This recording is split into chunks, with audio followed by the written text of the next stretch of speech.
Everyone's still arriving, and even once I see you pop up,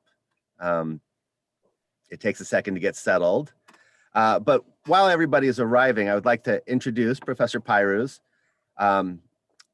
David is one of the people I most wanted to hear from at this conference, and was keenest to invite, and asked him to be a part of this conference really from the very beginning. I'll read his formal bio, but then I'll say a little bit about why I think we're so lucky to have him here. So Professor Pyrus is an associate professor of sociology at the University of Colorado Boulder. He's also a faculty associate in the Problem Behavior and Positive Youth Development Program in the Institute of Behavioral Science.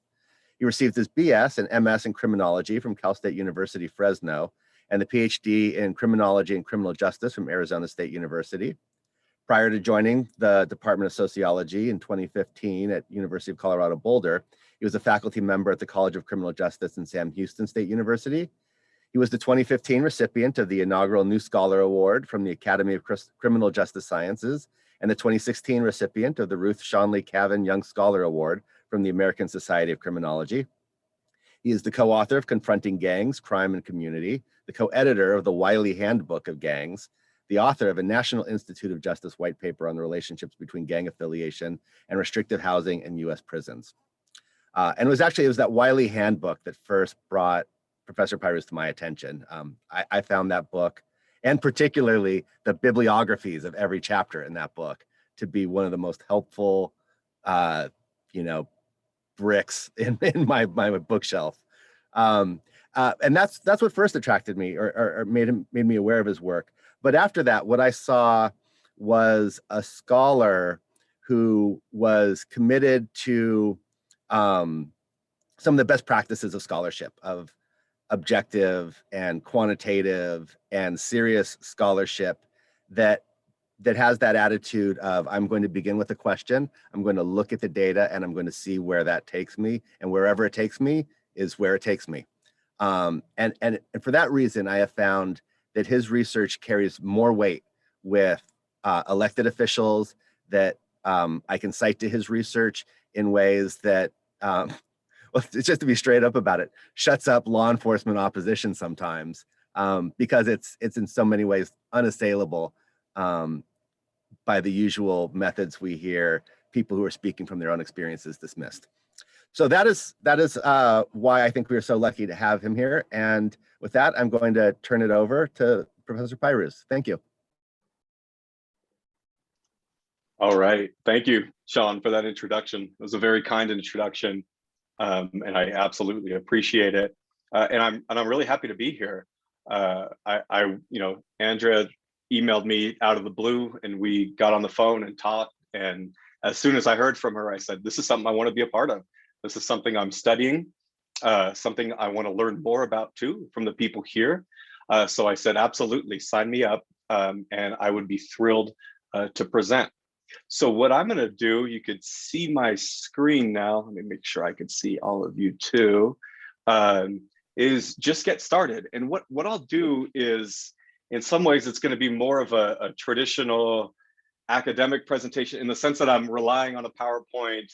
I'm going to talk a little bit about the framing and the motivation for what the questions that we're asking, go into some of the methods and the results, and go through some of the discussion, like what we've learned and what we need to learn going forward. Before I do that, Sean introduced me, but I also want to recognize my colleague, Jose Antonio Sanchez.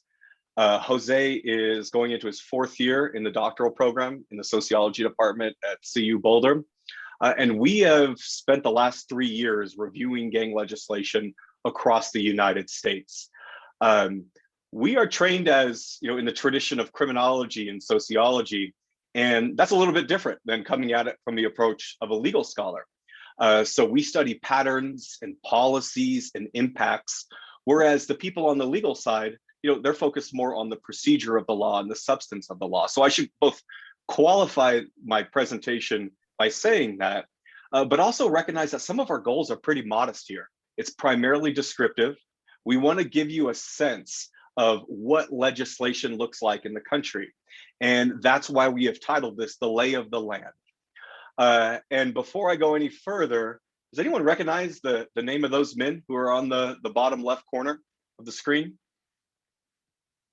I lost the chat, or else I would, where did that go? But in any case, we'll get into who those guys are and why they are relevant to this discussion today. Now, the bulk of what I'm going to cover in this presentation, it's based on a forthcoming book with Temple University Press. It's called On Gangs. And it was written with my colleagues, Scott Decker and James Densley.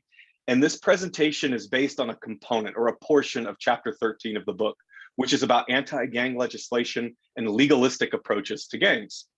And so that chapter covers issues as it relates to RICO, continuing criminal enterprise, the 1994 crime bill, civil gang injunctions, and of course, the legislation itself. So I want to acknowledge that. And if you're interested in the book, you can, of course, pre-order it. It'll be available in January, and there's a discount code associated with it. But in this presentation, there are really four ultimate goals here. One is I want to trace the transitions in how we view gangs, how it shifted from viewing gangs as play groups to viewing gangs as problem groups that require a legal response. The second thing that I want to cover is the logics or the rationale underlying the enactment of this legislation. Why have we done what we've done, and what is the justification for doing so?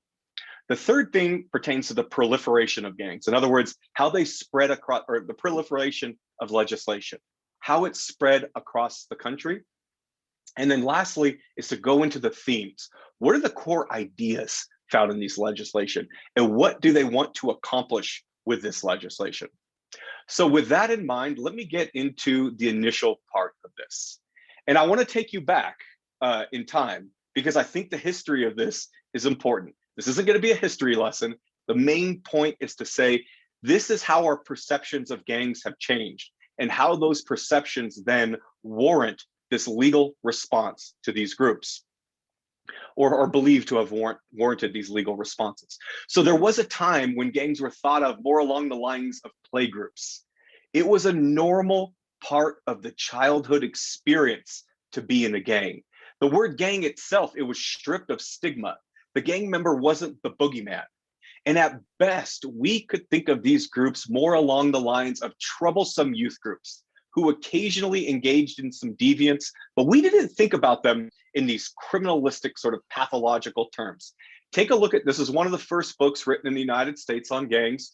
Take a look at this from J. Adams Puffer. He says, the gang, while it lasts, is for the boy one of the three primary groups. You've got the family, you've got the neighborhood, and you've got the gang itself. And he says, for the normal boy, the play group is the gang. And he says, like all these other instinctive associations, the gang appears useless or stupid to those who have never felt the inner impulse which caused it, or who, having felt it, have since forgotten. And we could forgive Puffer for sort of referring to these groups and their instinctive associations. It sort of evokes this like anthropological or biological underpinning. We could set that aside for the minute. What's important here is the sentiment is mostly value-free. It lacks the negative connotations that are associated with the gang. And it's not just Puffer. In the first half of the 20th century, that's how gangs were viewed. It was very much in the play group form. So Frederick Thrasher, he offered what's called a human ecology view of gangs. Thrasher, he's almost universally regarded as just the founder of the study of gangs. And he's trained in this Chicago School of Sociology. And the idea here is get out and observe your cities. Get out and observe your blocks. Get your shoes dirty, document it. And that's what he did. So he was called a study of 1,313 gangs in Chicago. It occurred prior to the Great Depression. And he offered a definition of a gang, the view of the gang itself, that alludes to it more along the lines of a sociological account. Now take a look. That first sentence there is his definition, and it still holds sway today, almost 100 years later. The gang is an interstitial group, originally formed spontaneously and then integrated through conflict. So when Thrasher says interstitial, what he says is these are groups, he's referring to their physical and their social locations. They're betwixt and between childhood and adulthood. They're betwixt and between order and instability in our cities. When he's talking about spontaneity, he says these are unplanned associations. It's not like these groups coordinated to organize, but when they did start to coordinate and organize and take on that group consciousness, it's because of conflict. That was the emergent group process that like gelled the group together. And that brought about this collective consciousness in the group that helped distinguish between the in-group, the people within it, and then the out-group, the people outside of it. So there was conflict, but even then, I want to make it 100% clear, Thrasher saw gangs as a failure of our social institutions. The gang formed because the parents and the schools and the community failed. Gangs were an attempt to bring a semblance of order, stability, excitement to the lives of children where the adults have failed. And Thrasher also saw gangs in this broader spectrum of youth groups. And so this figure, this is from Thrasher from 1927, it relays the variation in groups and their evolution. Gangs were something of like a near group. They were sort of between being a play group and a crowd on the one end, and then organized crime on the other end. But what's most important from the work of Thrasher and others is gangs were an adolescent phenomenon. Thrasher has this great quote where he says, "The gang which once supplanted the home now succumbs to it." And what he's referring to when he says succumbs to it is it's an adolescent phenomenon. You turn 18 or you move into that period of an emerging adulthood. And what ultimately happens is you enter into relationships, you get jobs, and you move on. And even the people who stayed sort of in the criminal underworld, if you will, they moved on to organized crime. So in other words, the kids ultimately move on when that institutional gap between childhood and adulthood is filled, when they could assume these adult roles in their lives. So far what I've described are gangs as these rather innocent associations who are ultimately, these are kids who are ultimately making the best out of their circumstances. And that sounds a lot different from the way that gangs are described today. They're described in pathological terms. You know, you see extreme examples of gangs as collections of killers. So when did this change occur? When did we go from the gang as a play group to the gang as a problem group? And lo and behold, the answer to that question also provides us with an answer to where we are today in terms of gang legislation. So we could pin some of these changes in the perceptions of gangs to about the late 1960s, early 1970s. Then we have to ask ourselves, what also changed around that time? What shifted our perceptions? Now we have these macro structural shifts that just go across the entire country. In some ways, you could think of this as like the COVID type of shift. It affects everybody across the country. Then there are some components that are more contextual and localized, that are more specific to neighborhoods, specific to the characteristics of community, neighborhood, and so on. So first thing, on the macro structural side, some have pinned the rise of gangs to deindustrialization in our country. And there's a fair amount of merit to this argument. So when we're referring to deindustrialization, we're talking about the transition from a manufacturing-oriented labor market to a service-oriented labor market. Service-oriented labor market, you need soft skills, you need credentials, you need advanced education to be able to perform successfully in that type of labor market. What that means, and at least indirectly related to gangs, is that those good jobs, those stable jobs that paid well, that didn't require that advanced education, vanished, or at least they weren't as prevalent as they were before. So with those changes, it blocked the off-ramps out of gangs. That natural transition from adolescence to adulthood, that was blocked off because you couldn't just move on to that stable, good job. And what the argument goes, gang membership was prolonged then into emerging adulthood.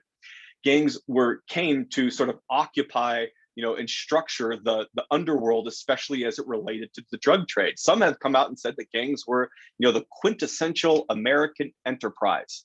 And it was able to provide for these young men and some young women, between those ages and emerging adulthood, it was able to provide them with the things that our institutions didn't, just at a later point in the life course.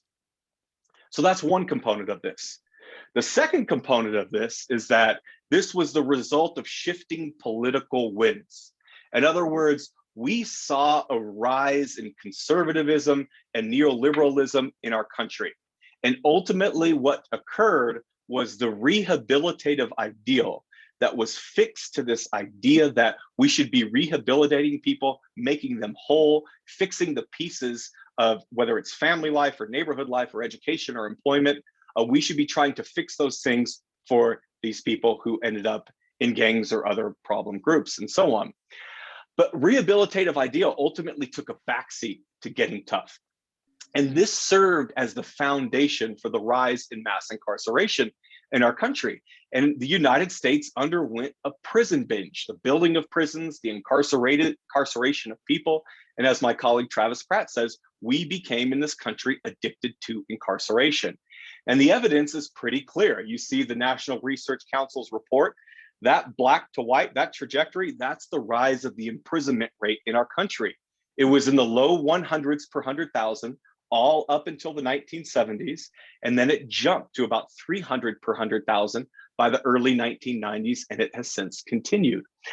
So the second component to this is that we are locking people up, especially those who were involved in violence or the drug trade, in a way that we didn't in the past for more prolonged periods of time.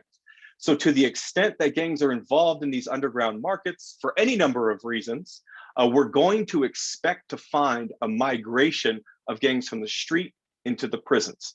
And that's exactly what happened.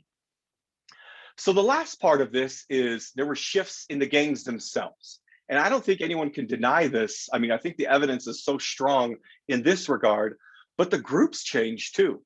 So the street gangs, they were once limited to our urban cores of our country, and they ultimately proliferated across the United States. Not that this was like coordinated action, but you're talking about indigenous emergence of these groups.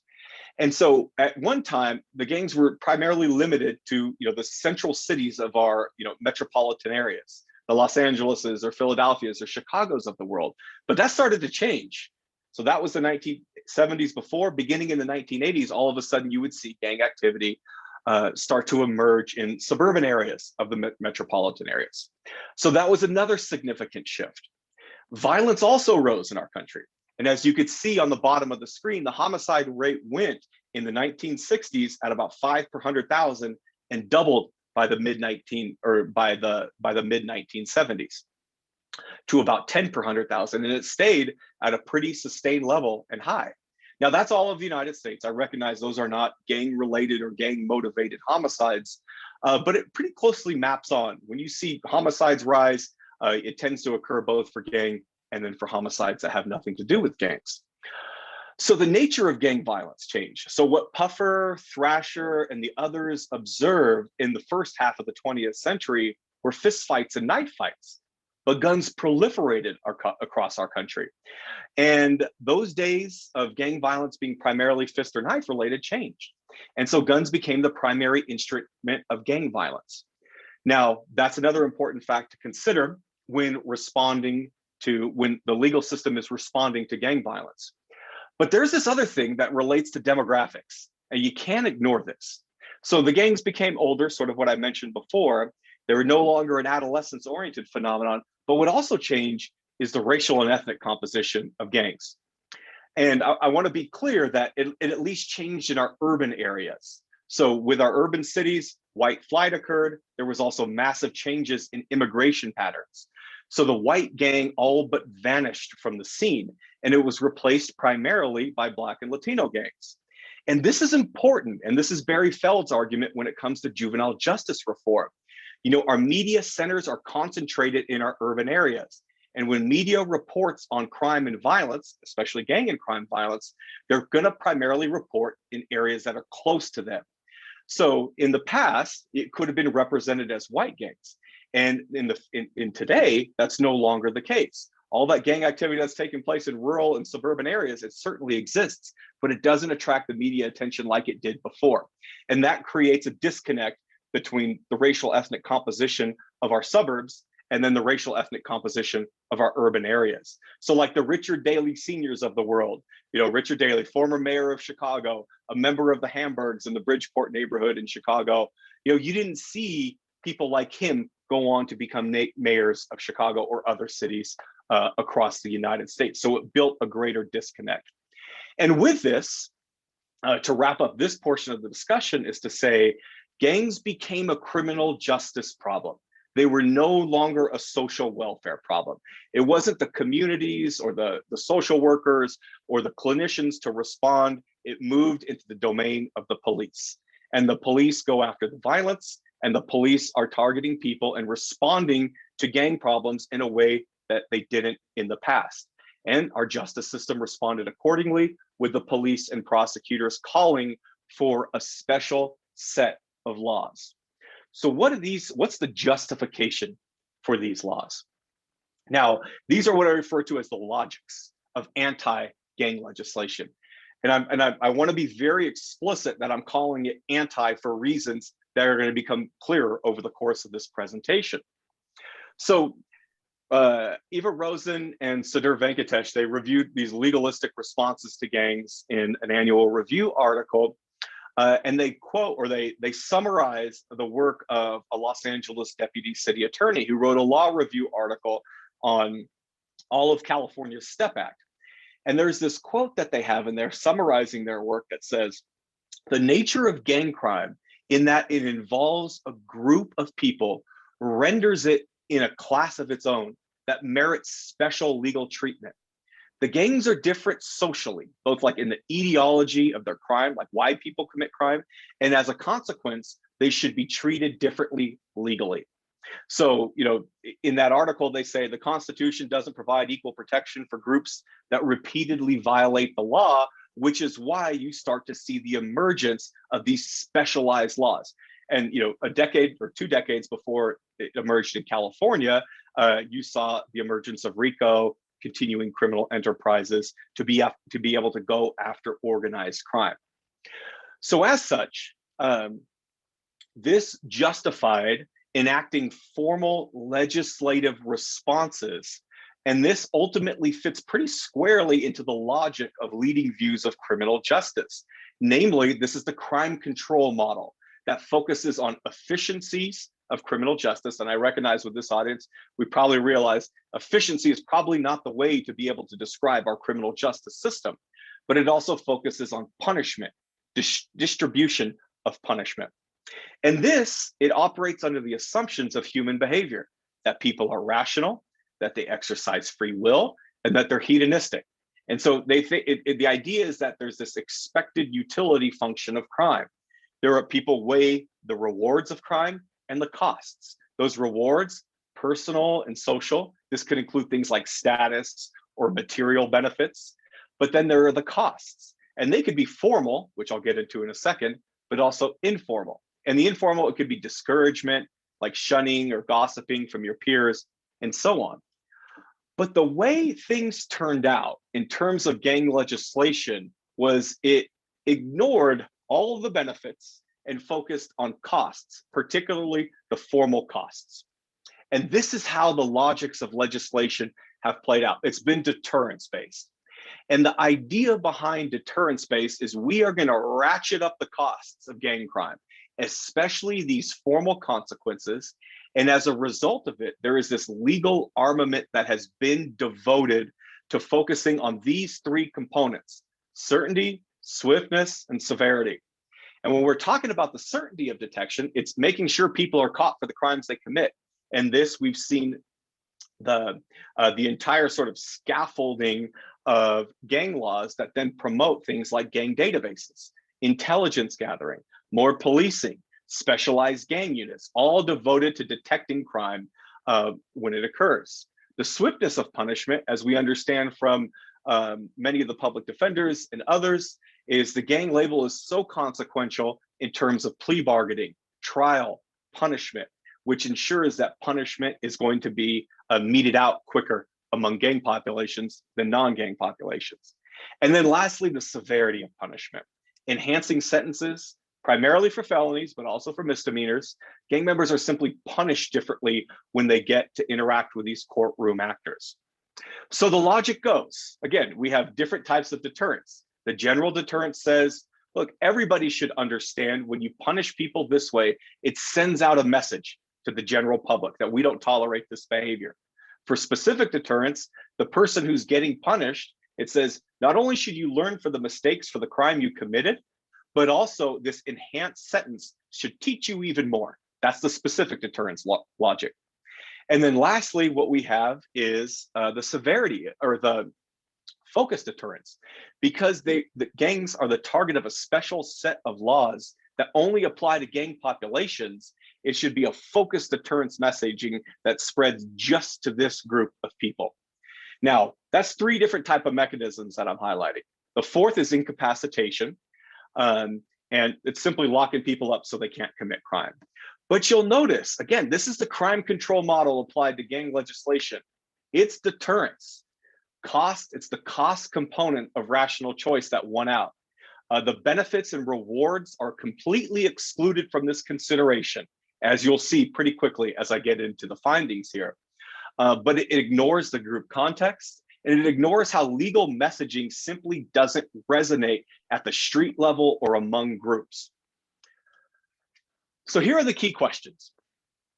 And what I think is worth highlighting here is, this is a conference that's devoted to decriminalizing neighborhoods with a special focus on gangs. And it's really striking that when you look at places that study law and society, social science and law, you have the group of social scientists who conduct empirical research, whether it's qualitative or quantitative.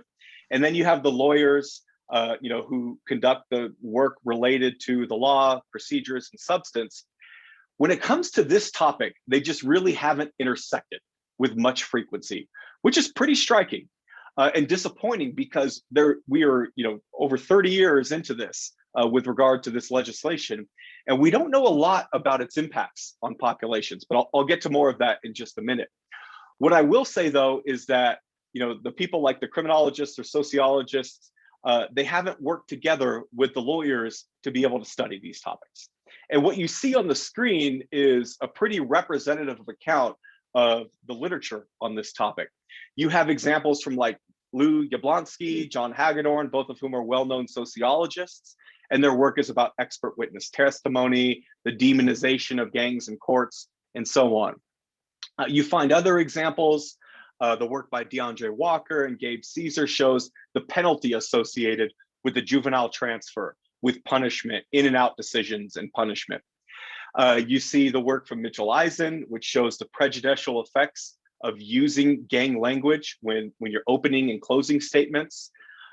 Malcolm Klein raised a host of questions with regard to gang experts in the courtroom. I mean, even Malcolm Klein wasn't accepted as a gang expert, and he was considered and still considered, the leading researcher on gangs.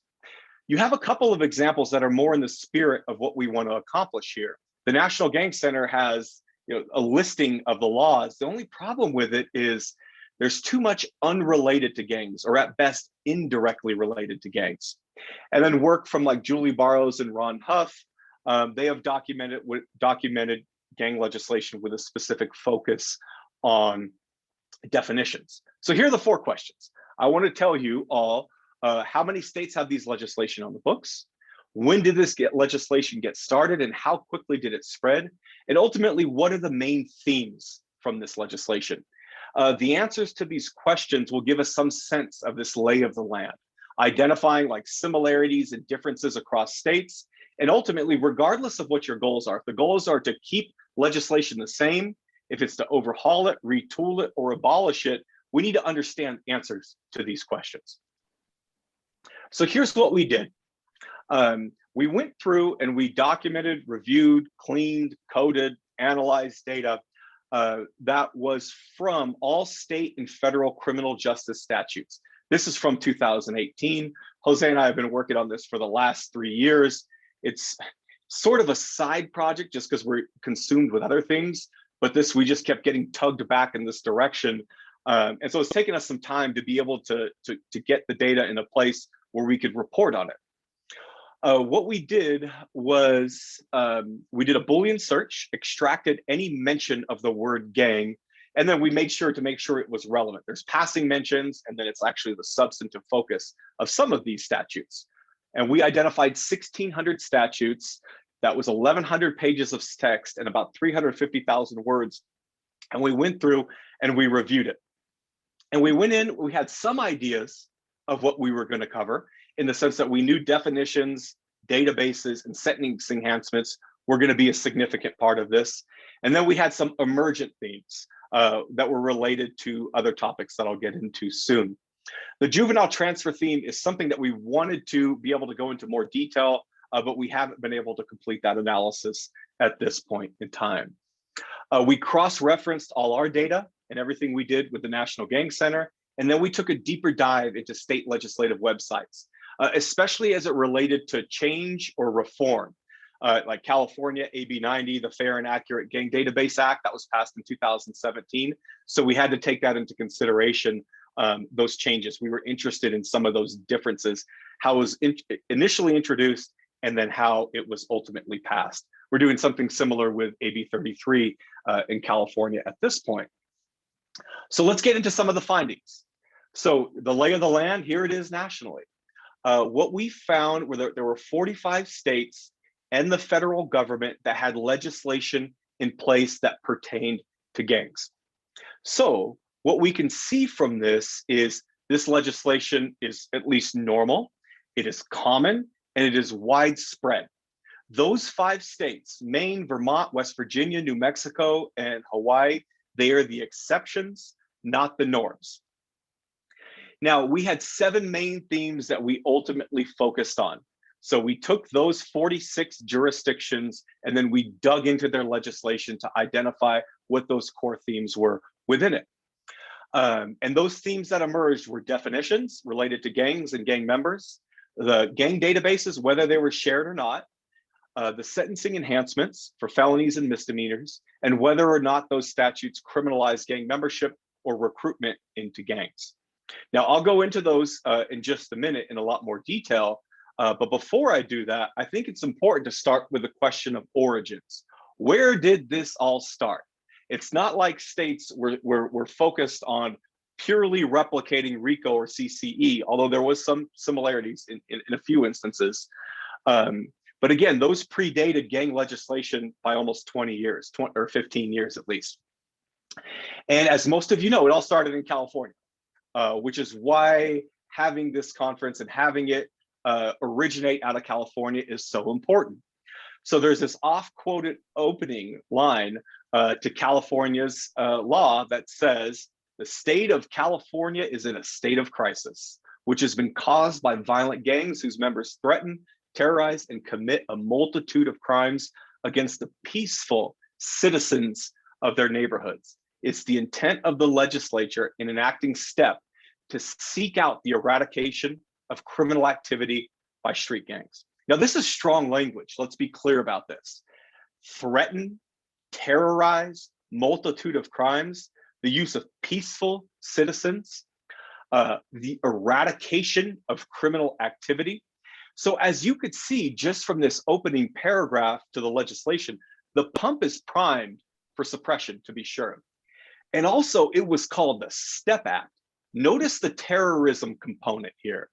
And perhaps at least this made sense to legislatures in the late 1980s. But again, terrorism takes on a very different meaning today than it did back in those times, typically with political orientations. But the research that we've conducted, for example, shows that very few of people who have gone on to commit political extremist violence have a history of gang involvement, at least street gang involvement. And a small sliver of people who have ever been involved in gangs have ever engaged in this sort of political violent extremism. So we should keep that in mind. You know, maybe perhaps some of this could be forgiven given it was so long ago, but also the support for this was bipartisan. It's not like this was just the conservatives who were supporting this. It was conservatives and Democrats alike. So the motivation for this is found in Los Angeles. City Attorney James Hahn, who is pictured on the front of, or on the title page, or on the title of this presentation, and the district attorney, Ira Rayner, they sponsored the legislation. Alan Robbins and Gwen Moore, they introduced the legislation to the Senate and the Assembly, respectively, and it ultimately passed. And it was unanimously passed in the state Senate. We couldn't figure out in the Assembly if it was unanimous or not, But this is striking. This is bipartisan support. And ultimately, Governor Duke Megin signed it into law on September 24th. And Duke Megin was the other person who was on the title slide. And some of the people who have been around for a little longer, at least who are in this presentation, or the historians in the room, they might know, the 12 bill package that was advanced to the state, it was supposed to be even bigger and broader. But Duke Megin ultimately vetoed 3 different lines and struck down the gang violence assault team, which was part of this, the asset forfeiture strike force, and then the drug and alcohol prevention education for K through 12 grades. Those were all $9 million each. So as the Republican in office, this was pretty par for the course, at least. But again, in retrospect, a gang violence assault team and an asset forfeiture team, those are both issues that have come up as being problematic over the last decade. So what happened after 1988? A lot. In the matter of 25 years, another 44 states and the federal government enacted legislation. And just take a look at the rollout of this legislation. This is when it was first enacted, okay? So like Rhode Island, for example, you see them, where's Rhode Island? Rhode Island, for example, they repealed their gang legislation and then they put it back into place, I believe, in late 2014. But let's just go through this list. You start with California in 88. All of a sudden, Florida, Iowa, Louisiana go online in 1990. Indiana, Minnesota, Nevada, Texas in 91. Georgia, Oklahoma, South Dakota in 92. And if you're wondering, you're probably thinking, can I identify some patterns here? And if you have, that would be great to hear, because so far we haven't been able to identify any sort of rhyme or reason to the rollout. So if we look at regional influence, Pacific West, Atlantic South, Midwest, South on the western side, Midwest, Mountain West, South on the western side. When did the Northeast come online? Well, Connecticut, 1993, Massachusetts, 1996. Are we trying to look for political orientations of legislatures or governors? It doesn't make a lot of sense. It's like a mixed bag. California had a Republican governor, a Democratic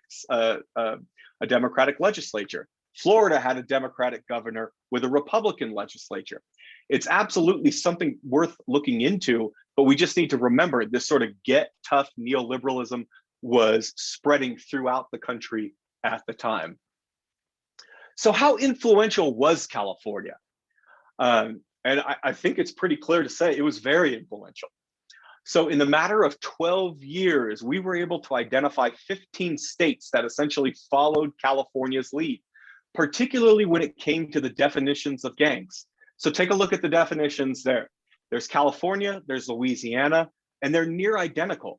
They sort of just swap out a little bit of the language as it pertains to the sentencing statutes and the crimes that are in their penal code. Now, we haven't gone into a lot of detail yet to start to look into, like systematically at least, all the other types of sentences, or whether it comes to the other themes, if they're identical across the board. But again, this has implications because if change does start to come in California, in turn, just like California started some of this legislation, California could also be a leader with reforming some of this legislation too. That's why it's important to be able to see these themes and how they've spread across the country. So let's get to the themes. So out of the 7 that we took a deeper dive into, what we found is all 46 jurisdictions provide a definition of a gang. And that's, I hate to state the obvious here, but if you're going to legislate something, you've got to define it. So all 46 of them define it. Only 18 of the jurisdictions define a gang member. 12 of them have statutes devoted to either the creation of gang databases, and this could be shared databases, or it could just be establishing the parameters for creating a local gang database. 33 jurisdictions have included sentencing enhancements in their statutes, primarily for felonies, but also for misdemeanors. There's 5 of them. 36 of the jurisdictions criminalize acts of explicit recruitment into gangs, and 14 of the jurisdictions actually criminalize gang participation on its own. So with that, let's go into a little detail across the states.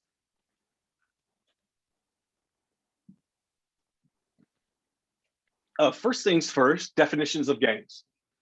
And as you can see here, all 46 of the states have a definition.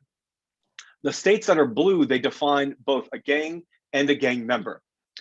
And there are probably sort of 5 like themes that could summarize the definitions of gangs. So most statutes require at least 3 people to be considered a gang.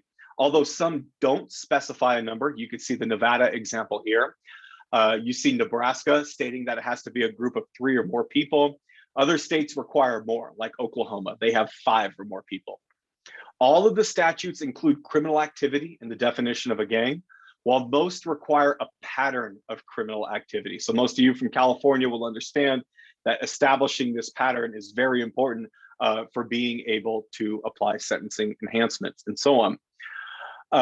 Other states specify a list. Most statutes, but not all of them, require that gangs maintain a common name, sign, or symbol. Some of the statutes, but not many of them, require a gang to maintain an established hierarchy. Some statutes, again, but not many, require a gang to maintain an alliance, a conspiracy, or a shared understanding among members.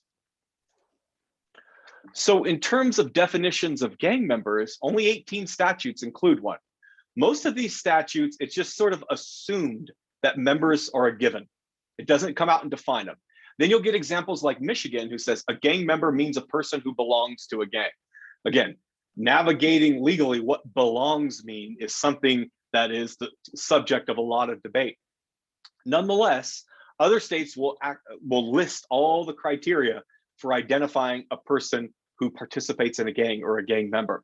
Now, it's notable that our large jurisdictions, the California, Illinois, New York, and federal government, they don't provide criteria, at least in the legislation. But there is a considerable amount of variation across these 18 states. All of them include self-admission. If you self-identify as a gang member, that could be one of the criteria. Most states, beyond that, specify a list of criteria that require 2 conditions to be met. You self-nominate and you're caught committing a crime with fellow gang members. Virginia only requires 1. And all criteria are treated equally. So it's not like more weight is afforded to self-nomination versus other characteristics. Although Kansas and South Carolina are both examples where if you self-identify as a gang member, it's enough to be considered a gang member. You don't need that second criteria to document someone. All right, in terms of the databases, we were able to identify 12 jurisdictions that include databases in their statutes. This pertains primarily to shared gang databases or the sharing of information with agencies, with an outside agency that created the records, or the agency that created the records with another agency that's outside that didn't create the records. So CalGang obviously is the most well-known, and especially given that it was the subject of AB 90, which resulted in the California DOJ taking over the database. But simply because legislation is in place, it doesn't mean that it's actually used, which is certainly a theme, it seems, for all gang legislation in the United States. So for example, in 2016, Colorado's legislative declaration stated that the Bureau of Investigation was supposed to develop and maintain a computerized database that tracks the whereabouts of identified gang members. Now, we have sought to identify it, but we haven't been able to uncover the use of it, much less the creation of it. Other states have pursued legislation, but ultimately scaled it back. So for example, in 2019, Nevada sought to create the Nevada Database of Gangs, but instead they ultimately revised the scope that created a provisions to govern the use of gang databases by local law enforcement agencies. And that happened as the legislation was referred to, I think it was at the Judiciary Committee phase. So while gang databases, it really does soak up a lot of the oxygen in the room, at least in terms of controversial practices, it's perhaps the sentencing enhancements that are the most controversial. So 33 states have a felony sentencing enhancement in place.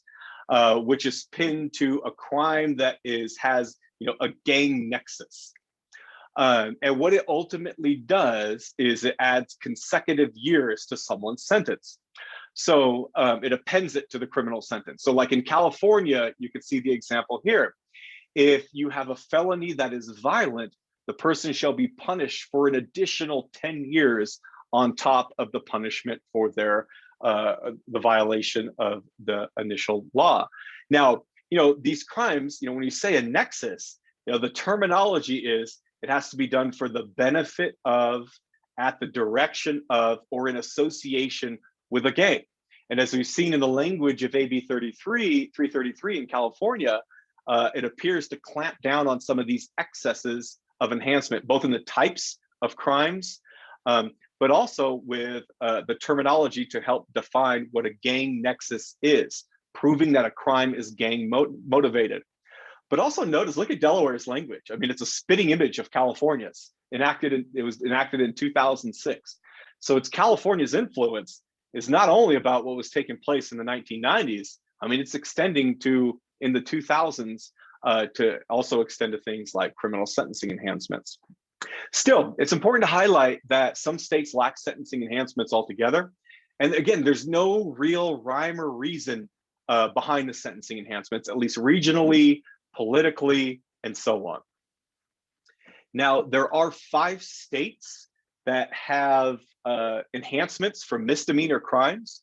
Idaho, for example, it tags somebody with a 1-year term in county for a misdemeanor. Florida treats a first-degree misdemeanor as a felony. So these are significant sentences, especially for misdemeanors, which are considered lower level offenses, and we treat them differently in terms of the sentence. But for gang members, it's treated differently.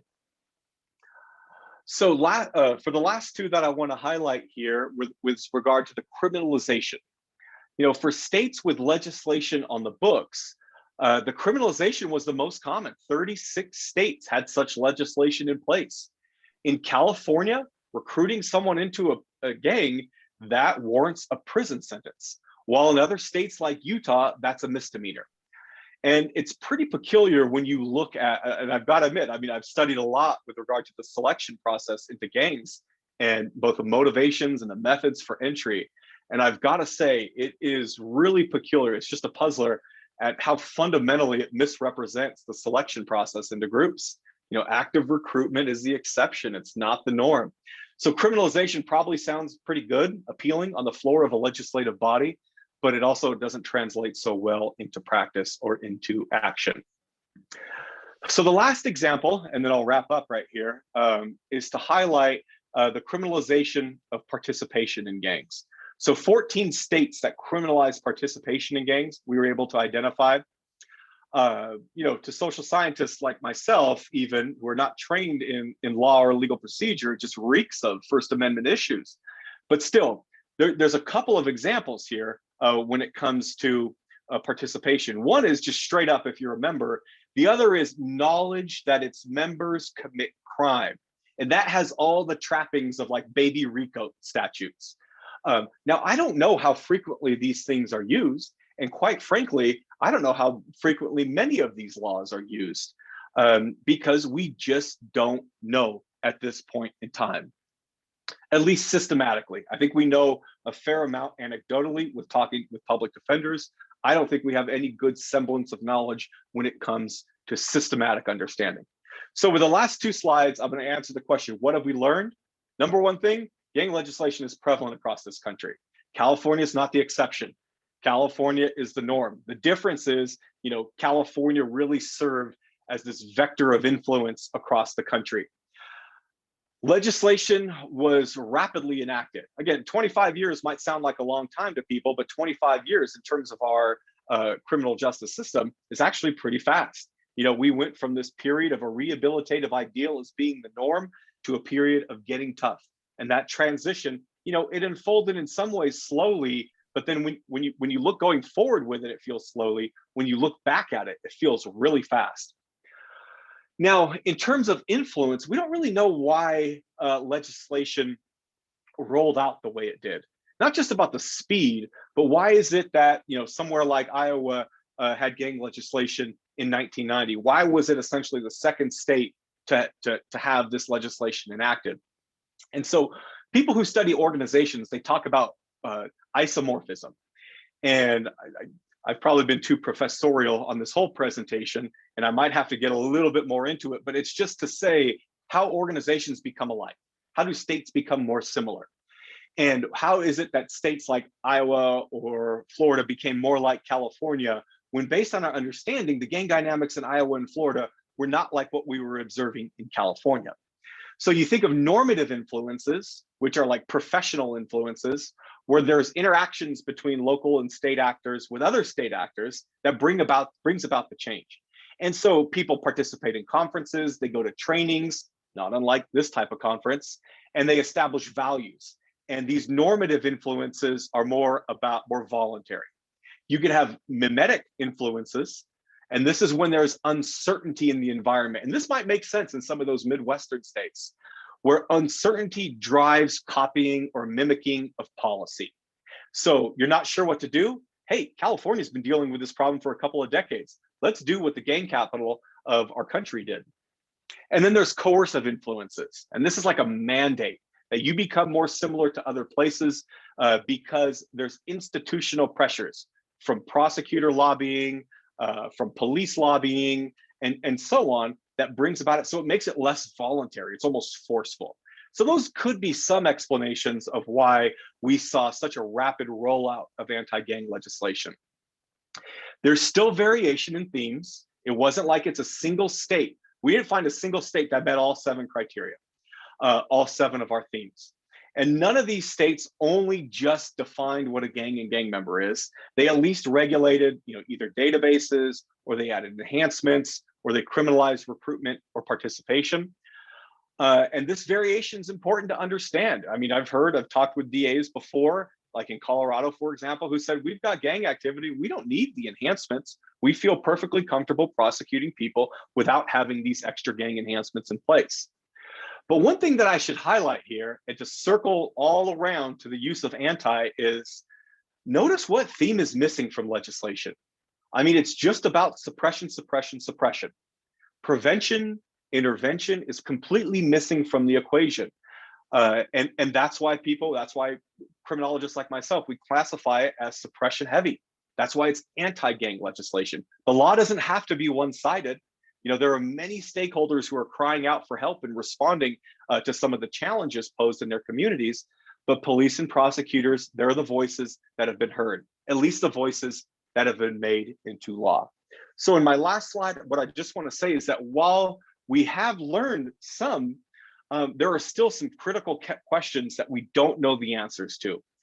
And one of them, I think, is, the first question to understand. It relates to having the statute and then what it looks like in practice. How are these laws actually being used? How common is it? To what extent are they used?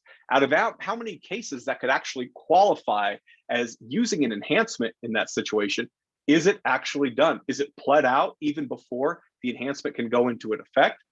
Are gang databases used, like Colorado's gang database?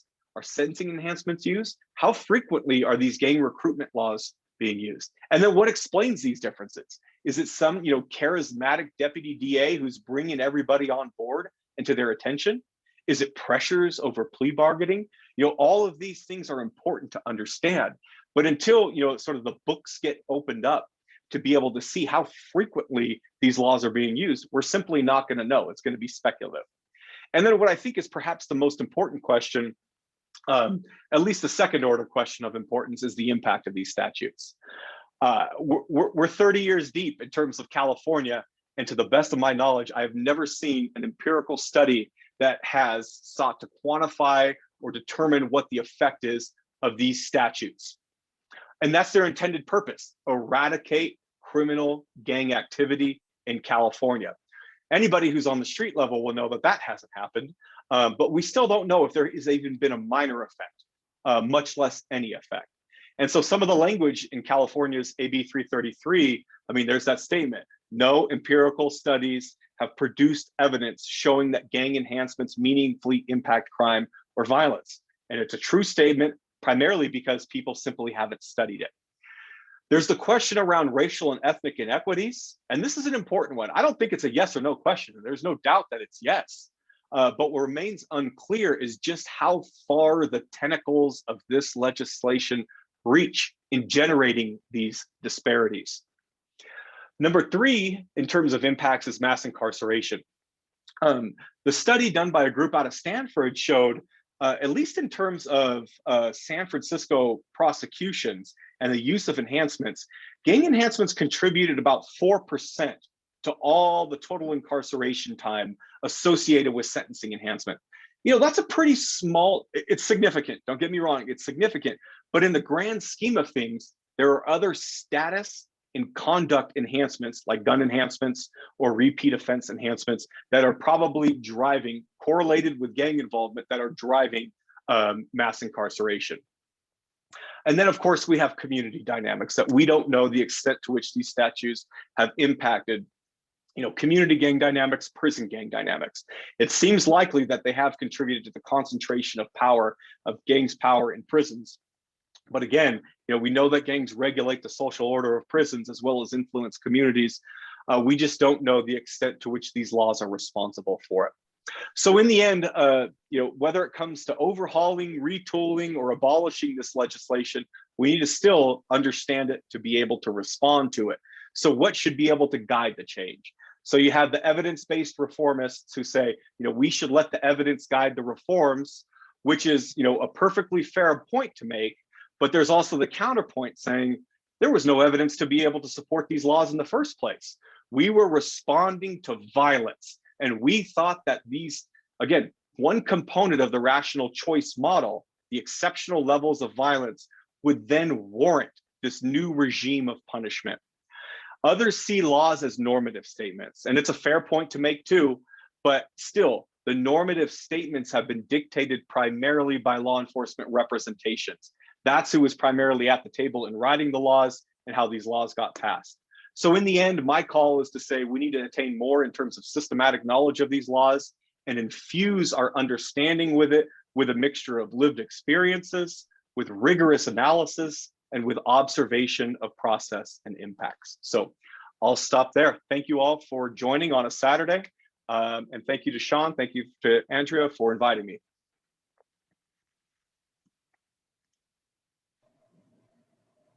Thank you. So we have about 15 minutes left. I think that's just enough time to take 1, 2, 3 questions from our audience. Let's give people a second to type some questions into the chat and we can select from there. Otherwise, I have a few I'll ask, but I've asked the first question in every session I've been in. I think it's time to give some people in the audience a chance.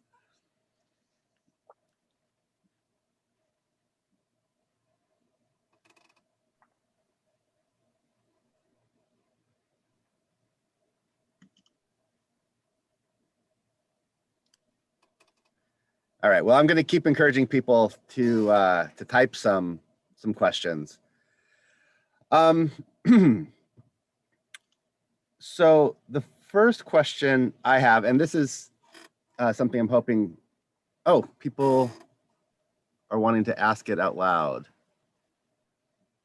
I guess, I don't know, maybe we could get some help to unmute people if they raise their hands.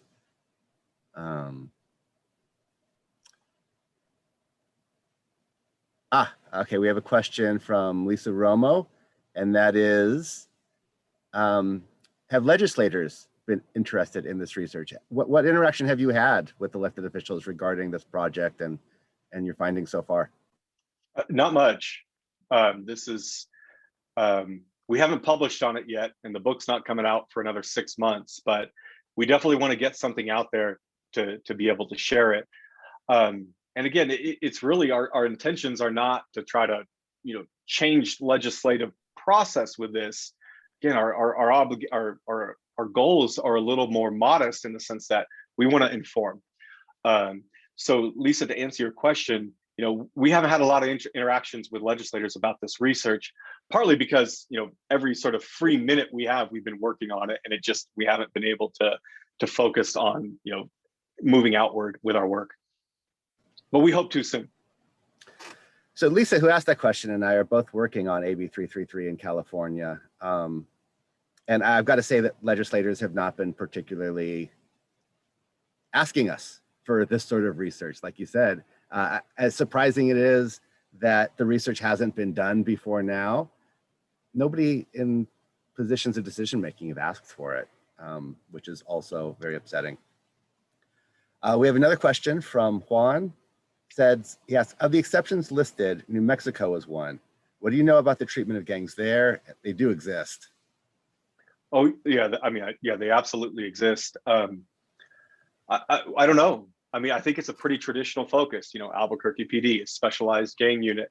At least in the prison system, what I understand is they have a step-down program in place to be able to get, you know, these, you know, confirmed gang affiliates out of restrictive housing, solitary confinement.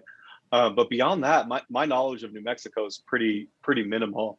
And I don't know if Jose uncovered anything as it relates to New Mexico in terms of at least proposing legislation. Because again, we're documenting what's on the books. What turns our attention to it is if it's on the books. If it's not on the books, if it didn't make it out of committee, then we were unable to document it. Let's see. I'm wondering, I see that Jose is here. I'm not sure if I can, what I would like to do is try and make Jose a co-host so he can, or ask to unmute if he can. Oh, there we go. Yeah, Jose, why don't you speak on that? Yeah, sure. So like I just typed into the chat. So legislation has been proposed for New Mexico, but it's either been part of other bills that have passed, but the gang part has been vetoed by the governor, or legislation that was, or bills that were introduced specifically addressing gangs never made it past the Assembly or the Senate floor. And that seems to be true for the states that don't have gang legislation. They've at least at some point tried to introduce it, and it just never made it into the books. The next question we have comes from Michelle Pena. She asks, how might recent events affect the definition of gangs, i.e. to be inclusive of specific nationwide recognized groups of protesters, rioters, social media, electronic-based groups? So I'm thinking, I know Ali Winston has done some research on, you know, Black Lives Matter groups or Antifa being treated as gangs. And I would add to that the growing consideration that radical white nationalists should be falling under these gang laws. So what do you have, are your thoughts on that? Yeah, no, I mean, we've had some vigorous debate with regard to groups on the left and the right in terms of meeting definitions. Usually what the debate comes down to among us as researchers is, do they meet the research-based definition of a gang? And more generally, you know, when you're talking about groups engaged in violence that are durable across time and that they have common signs and symbols, and, you know, some of their, you know, more violent or criminal activity, you know, constitutes a really core form of their group identity. Well, all of a sudden you're checking off all the boxes to be able to study these groups along the lines of gangs. And so it does give you pause, though, when you start thinking about when it comes to the criminal justice response to them. It's one thing to do it in the sciences and to have this as an academic exercise. It's something much different when it brings about the formal response and potentially sentencing enhancements, enrollment in gang databases, and so on. So at least the debate on the academic side is, yeah, they probably meet our definitions of gangs, but you almost have to have the caveat that it's with a political orientation. You know, their group activity is primarily because there are protests or there are riots, or, you know, they're countering another group on the street, or they're trying to stoke fear among the population and marching in communities where they're not from. So, you know, there's a big caveat to it, but overall, it generally falls. You could study them in some ways in the same way that gangs are studied. And, you know, there's a lot of speculation that the fact that a lot of these protest groups that, you know, because they're primarily white, I mean, I think in Denver, out of the arrests that we had here after the George Floyd protest, it was like for not following an order of a police officer. You're talking about the protesters were like 70% white or something like there. So there is the racial connotation that comes with the protest movement that has frustrated a lot of people with the way that a certain label is applied to protest groups while a different label is applied to non-protest groups. Thanks. We have a question from Rachel Johnston. Do you think the way that media sensationalized crime in the 1990s had an effect on the gang legislation in states that were not facing the same issues as California? Absolutely. I think it brought it to the forefront of our attention in a way that made people fearful that when you had these smaller localized groups, that product probably would have been sort of snuffed out on their own accord.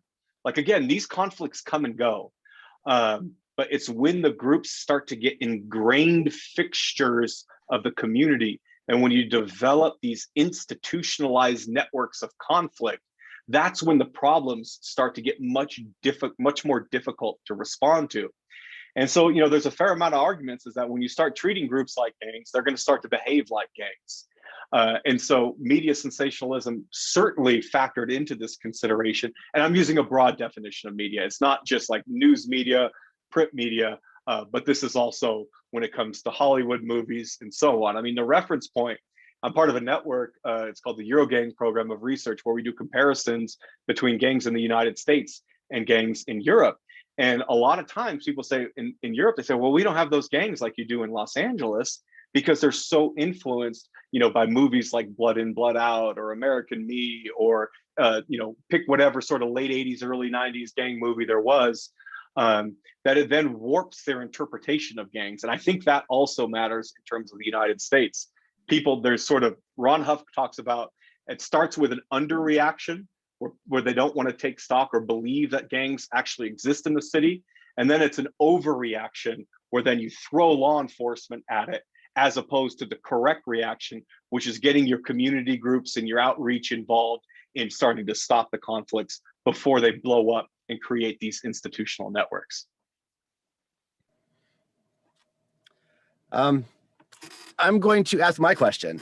Now, I know that you have done research both on prison gangs and street gangs, and I think you, better than most, have a clear idea of where those things are, where they're different and where they overlap.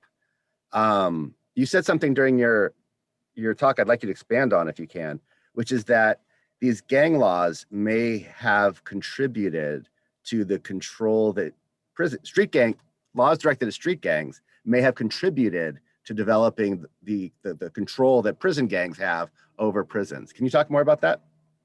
Yeah, sure. And it's in some ways it's sort of, you know, people point to the emergence of, you know, the Mexican mafia in California, but it's not unique to them.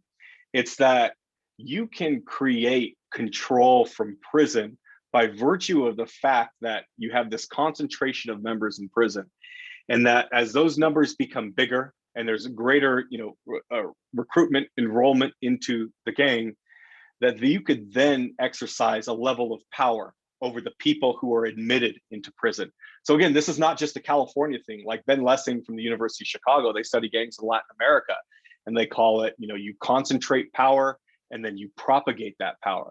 And so then you can exercise, you know, taxes and controls and so on over street gangs by virtue of street gang members knowing that eventually they're going to get incarcerated and eventually they're going to have to face the music when it comes to imprisonment. So that's part of how concentration of power can be the result of these sentence enhancements, but also more generally, it's the focus, like the prioritization of gangs by law enforcement and by prosecutors. That is something that we think also matters too, is that when you target street gangs, they're more likely to get incarcerated, they're more likely to retain their affiliation. So let me step back for just a second. I know there's another question or two, but what I want to say is in Texas, you know, we did a really large study of prison gangs. And what we found was about 50% of the people who self-identified as a prison gang member said that they joined a gang for the first time in their life while they were in prison. And the other 50% of them imported their gang affiliations whether it was, white gang members, Latino gang members, Black gang members, they imported it from the street into prison. And we see a little bit less on the exportation side than we anticipated. In fact, a lot of these guys were dropping their affiliations when they get out of prison. So I think it's still an open question, Sean, to answer your point, about getting out of prison and being able to take those affiliations back to the street. The popular narrative is that this is common. You join a gang, you stay in it for your whole life. What we're seeing, at least in Texas, was the gang serves a functional purpose. While you're incarcerated, you stay affiliated because the racial dynamics and the violence dynamics are so tense, and you drop those affiliations more. It's not for everybody. I'm just saying a lot of people leave the gang when they leave prison. Okay, India, can you unmute yourself and say what you're going to say or ask the question? Yes, good, thank you. Sure, yeah. Thank you so much for the presentation. Apologies beforehand, my internet is a little bit iffy right now. But I guess what I had was more of a comment. So regarding the impact of sentencing enhancements, I just wanted to note that even when there isn't an increased usage of actual enhancements, that it may be serving a function in terms of the narrative it might be promoting, or just other cultural changes it might facilitate within the criminal legal community, right? And so even though prosecutors may elect not to use the sentencing enhancements that pertain to gangs, that there may be something about just having that on the books as a statement of, what is possible. And then in terms of the ways that people get policed, and other activities that aren't easily captured through research, it may be doing something culturally within a community. And I just wanted to note that, but really enjoyed the presentation, and thank you so much. Thank you. And let me, if I have a second to add something, I think you are spot on there. And some of these law review articles, with interviews with public defenders, what they're describing is it's leverage. It's something that deputy DAs use as leverage to say, look, plea out, or we're going to start pursuing this gang enhancement. And even though it doesn't show up on the books, it's still there, sort of looming around and emboldening more of the prosecutor's practices. So I think it's a great point. I'm not sure on the law enforcement side if the sentencing enhancement was be as relevant, but I think we're at a point of time with this knowledge that we simply don't know. So everything should be on the books at this point in time to be able to study.